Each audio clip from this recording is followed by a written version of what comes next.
Hi everyone, ఇలాంటి puzzle questions అనేవి competitive ఎగ్జామ్స్లో మనకి ఎక్కువగా కనిపిస్తూ ఉంటాయి అన్నమాట. ఇలాంటి క్వశ్చన్స్ ఇచ్చినప్పుడు ఎలాగా ఈజీగా సింపుల్ ట్రిక్ తోటి ఈజీగా ఎలా సాల్వ్ చేసి ఎగ్జామ్లో మన యొక్క టైంని ఎలా సేవ్ చేసుకోవాలో ఇప్పుడు తెలుసుకుందాము.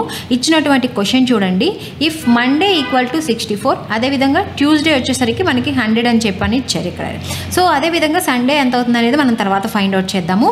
అసలు ముందు మండేకి ఇక్కడ 64 అనేది ఎలా వచ్చింది అనేది చూసినట్లయితే మనం ఇక్కడ సో టోటల్గా మనకి ఎన్ని లెటర్స్ ఉన్నాయి మండేలో? 6 లెటర్స్ అనేవి ఉన్నాయి. అదేవిధంగా ఓవెల్స్ ఏమైనా ఉన్నాయో లేదో అనేది కూడా మనం చూసుకోవాలన్నమాట. ఇలాంటి క్వశ్చన్స్ ఇచ్చినప్పుడు ఇందులో ఓవెల్స్ ఎన్ని ఉన్నాయి? 2 ఉన్నాయి కాబట్టి సో ఇక్కడ +2 అనేది యాడ్ చేసేస్తే మనకి ఎంత వచ్చింది? 8 స్క్వేరే కదా మనకి 64. సేమ్ రూల్ మనకి ఇక్కడ ట్యూస్డే కూడా అప్లై అవుతుందో లేదో చూద్దాము. సో ట్యూస్డే విషయానికి వస్తే ఇక్కడ ఎన్ని లెటర్స్ ఉన్నాయి? ఈ వర్డ్లో మనకి టోటల్గా 7 లెటర్స్ అనేవి ఉన్నాయి అన్నమాట.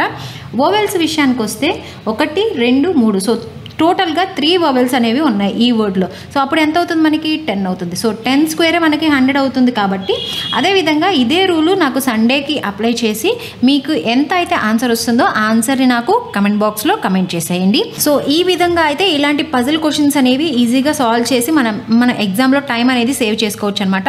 If you like this content please follow our free job guide Telugu YouTube channel. Thank you.